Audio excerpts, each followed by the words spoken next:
Good afternoon, everyone. This is the second episode of The Entertainment Room. I'm here with Jacob Ottaway and Macaulay Moffat. Afternoon. Hello. And today, our big story is the Brit Awards, which came out last night, and it was a great show. Matt, what more can you tell us about this? I was very happy with all the results. I think most of the artists I believe deserved to win awards did. Don't think I can argue with many of the choices. Particularly happy with the 1975. I think their latest album was fantastic, and they both won the British Group and Album of the Year, which I was very, very pleased. I was going to say, in terms of Best Female Act, that actually went to Georgia Smith. That quite surprised me because she was up against some huge names: Lily Allen, Anne Marie, Florence Welch. So to win that against such big names, because I was expecting her to win maybe Rising Star, which actually went to Tom Walker. But for her to win, Best Female Artist of the Year, and only her first album, that's a monumental achievement. I can't really think of any bigger achievement than that, to be honest. Not in recent time, no. No, Lost and Found was a very, very good album, I think. Her voice was very good on it. I think her being featured in other songs definitely rose her to stardom, and I thought that album definitely pushed her to the next level, and I don't think she's going to slow down. I think she's a very, very good artist and a very, very talented one. So I think this album's just the beginning of many more awards. And I was going to say, Best Male Artist, George Ezra. I think that's fair enough. I mean, one of the best British artists we've had in a long time. Because obviously we've had Ed Sheeran, we've had the Ed Sheeran hype, that's still going. And it's always going to be difficult for any British male artist to follow on from that. So the fact that George Ezra's doing that so well, winning Brit Awards, is a great achievement for him. I'll also point out Best International Male Artist. That went to Drake. There's no arguing that. Every single album Drake releases, every single song Drake releases, it may not be popular with all listeners, but he knows how to make a good song. He knows how to make a song which will please audiences internationally. He's big in the US, just as big in the UK, and that's a monumental achievement for him. Oh yeah, he's big worldwide. He knows how, as you said, he knows how to make a hit. He is arguably one of the best artists in the world at making number ones. I don't think there are many songs nowadays he releases that don't go to number one, let alone he always goes to top 3, top 5. And going back to George Ezra, I think what separates him from Ed Sheeran is he's got his own sound. I think his voice is very different to Ed's, but in a good way. I think his latest album, Stay At Tomorrow's, was fantastic, and I think his tour will only get as big as Ed Sheeran one day. I can definitely see George Ezra selling out Wembley Arena. There's no one who sounds like George Ezra, like you say. I also point out Outstanding Producer. That went to Calvin Harris, I believe. Yes, it did. There's no one on this earth who's a producer at the moment as big as Calvin Harris. Every artist, you look at the name, you look how big they are, they work with Calvin Harris. So naturally, I don't think there's anyone else that award could have gone to. And also to point out, I was quite happy with Outstanding Contribution, Pink. For 20 years nearly, she's been doing non-stop great work, has been a famous figure. Everyone knows who Pink is, and the fact that she can keep that going for 20 years, Queen couldn't barely keep going for 20 years. So Pink doing that, wow. Yeah, I mean, I'm one to say I'd love to go see her on tour. I think apparently she puts on a fantastic show. I mean, her live performance last night when she did a compilation of her best hits, and it was really, really good. She put so much emphasis and so much power into her vocals. I think when she's singing, it's amazing, and the performance on stage is even better. And going back to Calvin Harris, obviously, like you said, probably the most sought after producer in the world right now. If you are a pop artist, whether it's already popular or upcoming, you want to work with Calvin Harris because he can definitely boost you to the next level. The likes of Rihanna, when he first boosted her up, Rita Ora, Sam Smith, Rag and Bone Man. He works with everyone, and he makes such good songs every single time. It's actually incredible. What did we think of Jack Whitehall hosting?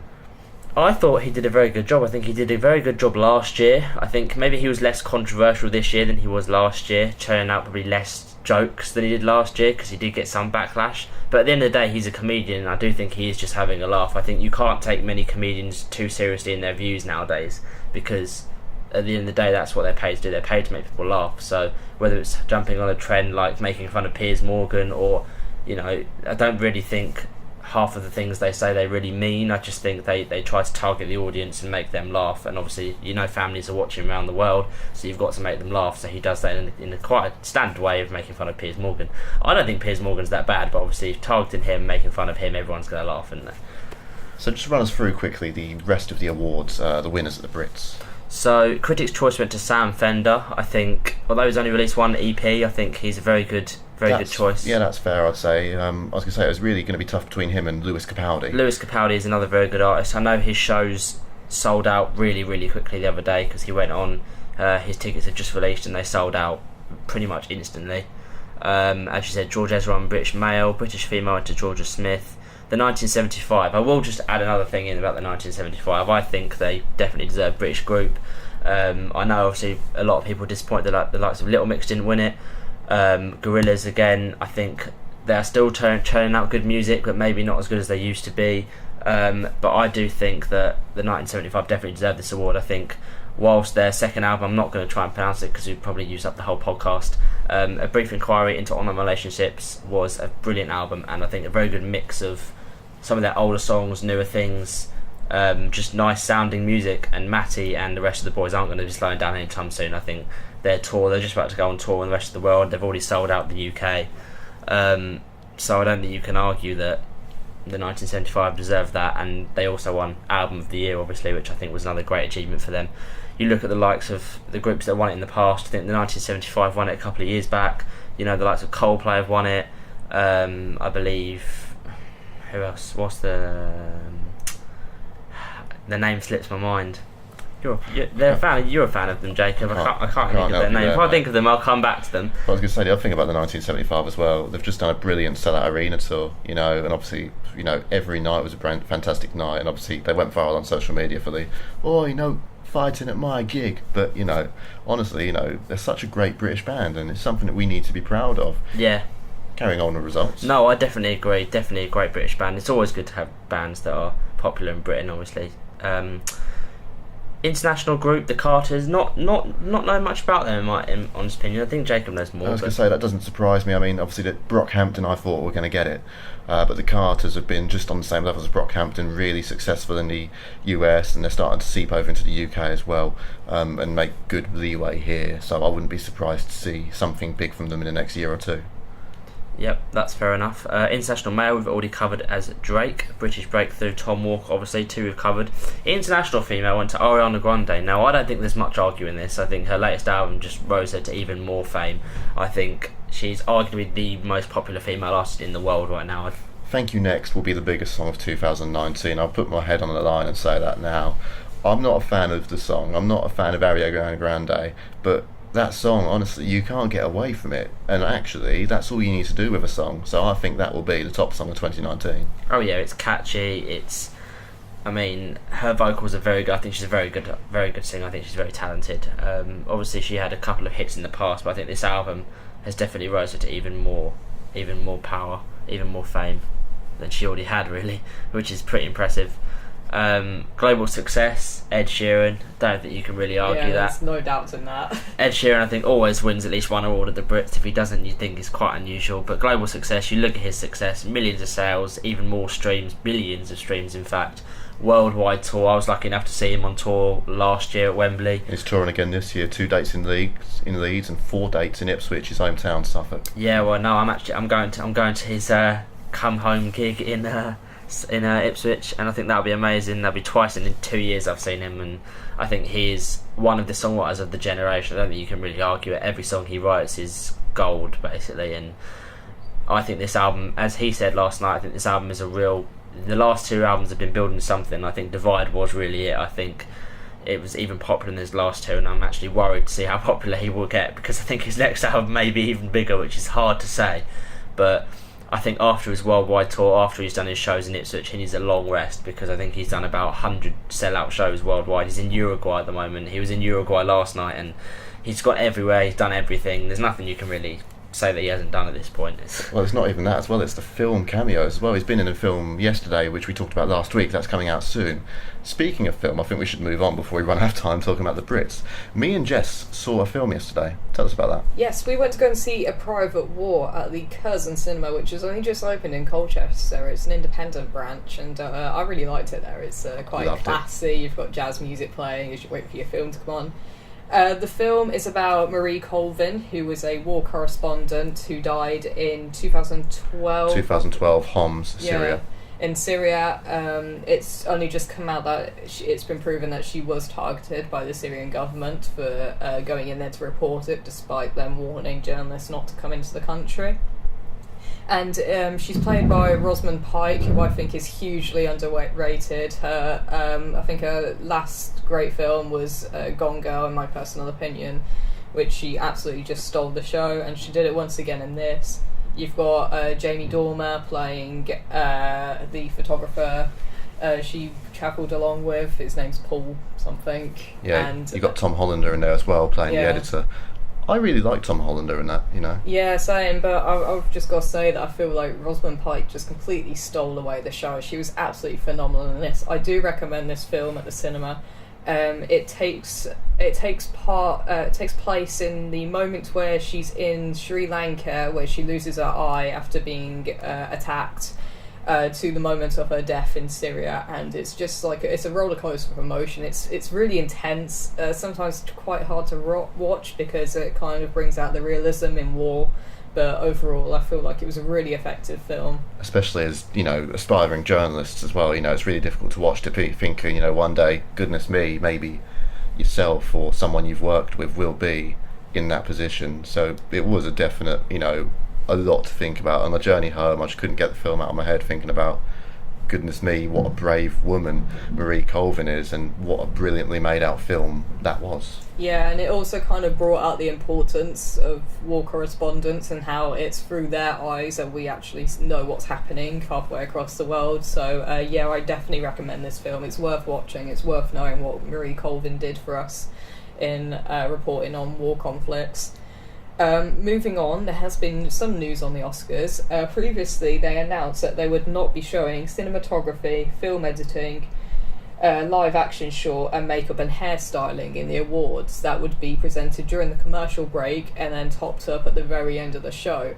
They've now backtracked on this due to some some uproar from famous directors such as Guillermo del Toro, who have said that there's some things that a film cannot have, and cinematography and editing is not one of them, and they definitely deserve to be presented at the awards. I feel like people behind the scenes of films are already underappreciated enough, and just like shoving their section of the awards into the commercial breaks was just completely out of order, but luckily they've gone back on that now. More news on this. Ben Affleck has announced he has retired from playing Batman.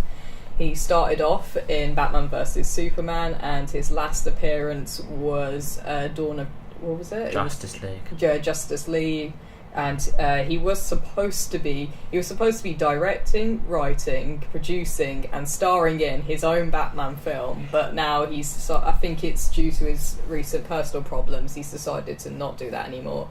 And he announced on Jimmy Kimmel a few days ago that he was now officially retiring from the role. Matt, what did you think of Ben Affleck as Batman? I think it was always hard to follow Christian Bale, because I think Christian Bale was a very good Batman. I also think that helps that Christopher Nolan made that trilogy absolutely fantastic.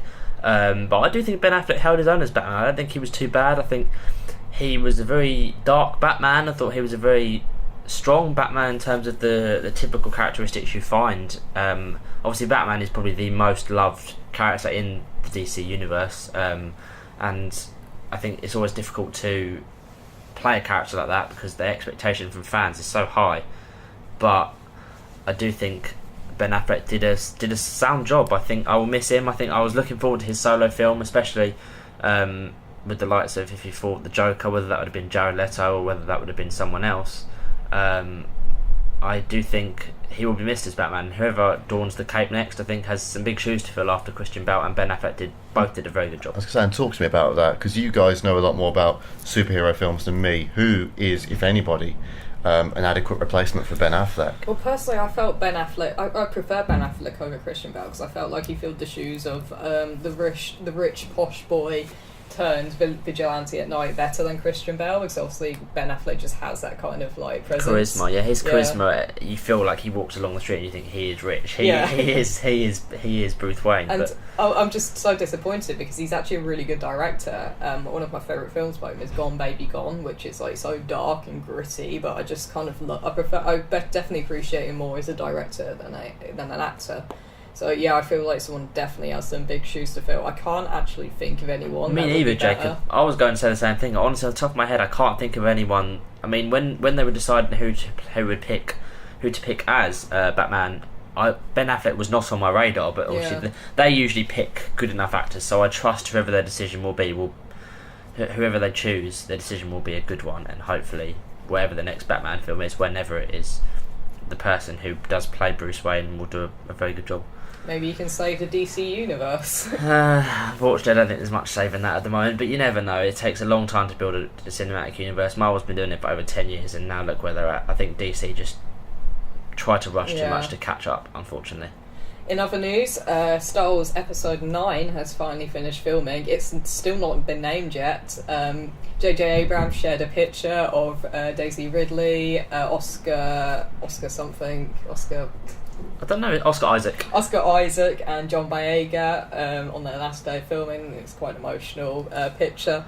That's due to come out in December sometime. I've actually kind of missed Star Wars this year. It's kind of become more of a Christmas thing now. I can't wait, honestly. I remember Episode 8 when that came out in the cinema, and Episode 7, and it just seems like so long ago, you know.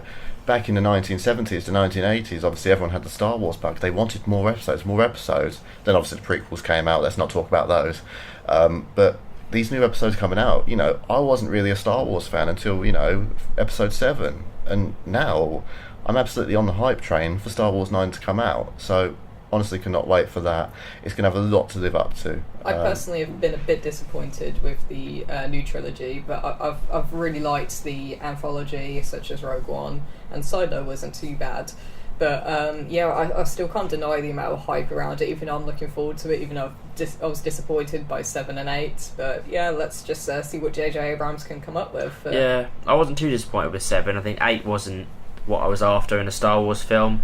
I almost think the foundations that were laid by 7 weren't quite filled, because I think the director changed between 7 and 8, if I'm not correct, or something changed higher up. I'm not sure it was produced by someone else or directed by someone else. But yeah, I'm not sure. I know definitely Episode 9 was supposed to be directed by the guy who did Jurassic World, and that's been changed now, so it's back to J.J. Abrams. Obviously the thing as well, don't forget Disney in all of this. Now obviously some of the complaints, especially people who preferred the older films, where obviously they've been sort of like childised a bit, you know, because of the Disney impact. And obviously, you know, there were some scenes in Episode 8 which were obviously quite a bit childish and things like that, you know, with well, there's many, you know, I don't even need to go into that, you'll know them yourself.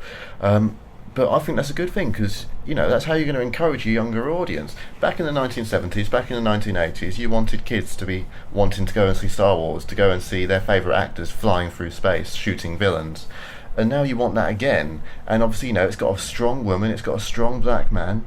You know, everyone's feeling encouraged by it, and I think, you know, that's great. Okay, so we're going to move on to television now. I think it was about a month ago, a show was released on Netflix called Russian Doll. I've just finished it, and I hugely recommend it. It's a Groundhog Day scenario.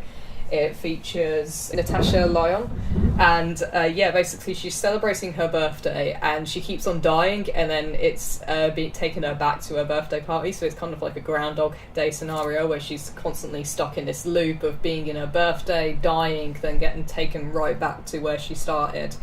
And she bumps into another guy who's experiencing the same thing, and basically the whole show is them trying to work out how to get out of this loop. I finished it quite quickly, because I think one of the best things about it was each episode was only 20 minutes long, which meant like I felt like the episodes weren't too long, and I'd finish one, I'd be like, oh, I've got time for another. And I got through it so quickly. It's definitely worth a watch. It's quite classy, quite jazzy, I feel like. Only problem with it is it's a bit too similar to Groundhog Day, but there's no helping that. And moving on, Jessica Jones and The Punisher have been cancelled on Netflix, finally finishing Netflix's purge of Marvel shows. So let me get this straight. They've purged Marvel shows, and Disney shows are being purged as well. Yes. I'm not quite sure about Disney shows, because I don't think there was that many on Netflix, but definitely all the Marvel shows are now gone. It's becoming too much of a coincidence now that they've all just been completely wiped off Netflix, and a lot of people reckon it's because Disney are releasing this new streaming service and they are going to be moved on to that. If I can get both your opinions on this, because I know you guys are both Marvel fans and both Netflix fans, Now, Netflix tend to be investing a lot more in these sort of longer documentaries. We saw it with the Sunderland one. They're doing one on Formula One soon, which apparently is the most sort of in-depth one that has ever been done on Formula One, and we'll talk to that closer to the time. Are Netflix making a mistake? I definitely think they are. Daredevil was one of their most both their highest rated and most watched shows on Netflix, and I don't think there's any logical reason for them to have cancelled it, other than the fact that Disney is pressuring them so they can upload it to their to their streaming service. Mac, what did you think about this? Yeah, I was disappointed. I thought when Luke Cage and Iron Fist got axed, I wasn't too surprised. I don't think they were as good as Jessica Jones and Daredevil. I think that was big shoes to fill. I think Daredevil just set the bar ridiculously high. I thought the first season of Jessica Jones was fantastic, maybe not as with the second. And I thought The Punisher was probably on par with Daredevil, maybe just below, because I think John Bernthal was a fantastic actor. But I am gutted to see them all go. However, I don't think this is the end of them. I do think that they might be back in some form, and I just hope that if they are on Disney's new streaming service, whatever that may be, then as long as they don't change the format of the episodes and the idea behind it, then maybe it won't be as bad as people think. I just think Netflix have made a mistake with letting them go, because Marvel is one of the most popular companies in the world, if not the most, in terms of film. And the TV shows added an element to that universe that films couldn't necessarily portray. So I think letting them go may be a big mistake. I mean, this does open up new horizons. Hopefully they will maintain the cast, because I can't think of a better cast. They work so well, especially the Daredevil cast. But I feel like this opens up new horizons, because now Disney is finally getting more control over the rest of the Marvel universe, such as X-Men, Fantastic Four. They are now incorporating them into the film, so maybe this might mean that we'll get the Defenders in on the films as well. But we can only hope. And I believe Jacob has a topic on Top Gear versus the Grand Tour. I want to throw my quids in on this, and I'll make it as quick as I can. Obviously, the new season of the Grand Tour started a couple of weeks ago. Brilliant first episode in Detroit, where they tested out some muscle cars, and since then they've done a special in Colombia, brilliant special. Top Gear season 26 with Matt LeBlanc, Chris Harris and Rory Reid came out on Sunday. I just want to know, why are the audiences getting so feisty over the two? I know that Top Gear isn't what it used to be without Jeremy Clarkson, Richard Hammond and James May. They're on the Grand Tour, but everyone's getting so annoyed that Top Gear is still going. Be thankful. You've got two brilliant car shows. Two absolutely brilliant car shows. The new Top Gear, okay, yes, it wasn't what it was, but if I was what I was 10 years ago, I was 10 years old, wanting to watch a show about cars, I would watch Top Gear rather than the Grand Tour, because the Grand Tour has become sort of comedy-sized, being Amazon throwing money in and they can do whatever they want. And then both new series are actually really quite good, especially considering that Series 26 is a long time for Top Gear, and Series 3 of the Grand Tour, it might, Richard, James and Jeremy aren't young, they're very old, it's obvious. So I'm just going to throw my quids in here and just my little run as it comes to an end here. Stop being so butthurt about having different casts and things like that. You've got two brilliant car shows, let's treasure them whilst we've got them and be happy with what we've got. Now, video games. Before we go into video games, I have actually missed something out. The trailer for a show that I've been interested in for a while, it's called Love, Death, Robots. They've just released a trailer. The reason why I'm interested in this, I don't know if you remember last episode, I mentioned David Fincher has cancelled World War Z 2, and I was happy because I thought, oh yeah, now he can finally devote more of his work to better projects, and this is one of those better projects. It's a Black Mirror kind of scenario where it's an anthology and every episode is a different story. It's the only twist is it's actually animated, and every episode has a different. I think it's got a different animation team on there or a different animation style, and the episodes are the episode length will range from 5 minutes to 20 minutes, and I feel like it sounds very interesting. It's not just David Fincher working on it. You've also got Tim Miller. He's also quite a good director, and I just feel like it sounds interesting. Onto games, we have had the DICE Awards recently, and completely expectedly, God of War completely dominated it. They won 9 out of the 23 categories, and along with Game of the Year. And yeah, to be honest, I'm not surprised. It's just completely overrun the Games Awards this year. I haven't played the game myself, but I've seen clips of it, and I can't deny it looks like an absolutely gorgeous game. I was going to say, to the video game lovers out there, we will talk more about video games soon. We do promise. We're waiting for E3. But obviously we'll keep you up to date on DICE Awards and things like that, and all sort of awards. To end our podcast this week, I've got a question for anyone who comments or watches this. And obviously when it's shared on our various platforms, you can obviously reply. If it's on SoundCloud, send a message to Jess or myself. My question is, what is your favourite surprise live performance you've ever seen? My personal favourite is George Michael and Elton John together, Don't Let the Sun Go Down on Me. But this just came into my mind, because on the other day, Maggie Rogers, brilliant up-and-coming British artist, I reckon she'll be in line for some Brit Awards soon. She had a surprise set with Florence and the Machine. It was brilliant, because Florence was just in London, Florence Welch. And Maggie said, I know you're in London, just on an Instagram message, I know you're in London, why not come along and perform at Brixton with me? And Florence was like, yes, definitely yes. So that's my question to end us on for this week. You don't have to have been live to be there, what is your favourite surprise duo you have seen, be it live or on television or on an archived video of some sort?